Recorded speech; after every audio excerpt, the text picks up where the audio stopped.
Hello guys, good morning. Once again, ito na naman ako nagla-live. So, ito lang guys, mayroon po akong sasabihin sa inyo. Sana ay mapakinggan niyo po ito, lahat po ng mga nakakapanood ng live video na to ay sana ay intindihin niyo mabuti ang sasabihin ko. Okay? Ready na ba kayo guys na mapakinggan ang aking sasabihin? So, malayo ka pa pero malayo ka na. Marami ka nang nilagpasan na pagsubok. Ngayon ka pa ba hihinto? Ayos lang mapagod, pero wag na wag ka hihinto. Wag mong isipin matagal, ang isipin mo araw-araw kang umuusad.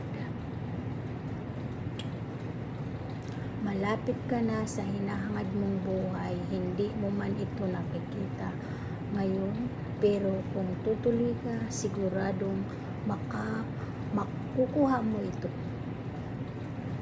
Sabi nga ni Jim Rohn, winners never quit. Quitters never win.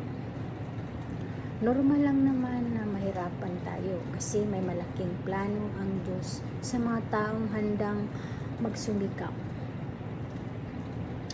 para sa pangarap. Lagi nating tandaan na hindi mo ma-identify ang sarap ng buhay. Ang sarap ng buhay. Kaya minsan talaga sa buhay, kailangan mong harapin ang pinakamahirap na laban upang makamit ang iyong mga pangarap. Hindi magiging madali ang bawat hakbang na iyong tatahakin, ngunit alam mong sulit ang bawat pagsisikap at pagsisimula mo. Kung ikaw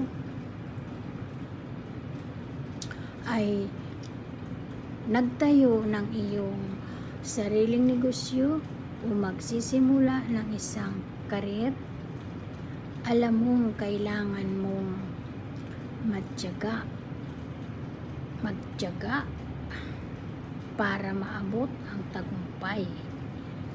Lahat ng pagod, puyat at sakripisyo na iyong nilaan para sa negosyo o karir mo ay magbubunga rin yan sa huli.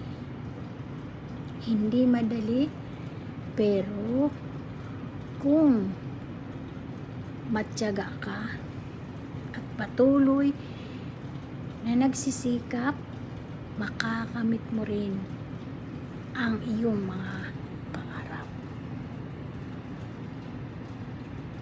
Once again, I'm Rowena Libita ng Team 1, isang OFW ng Kingdom of Saudi Arabia.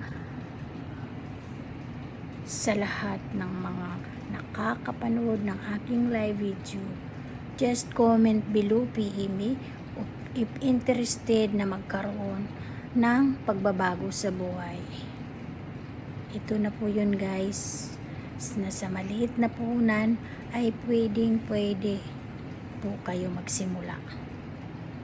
Walang pinipiling tao dito, basta may pangarap ka, pwede ka po dito. Alright? So once again, I'm Rowena Libita na palaging nagsasabing achieving our dreams together. Bye bye. Love you all. God bless us all and have a good day. See you at the top.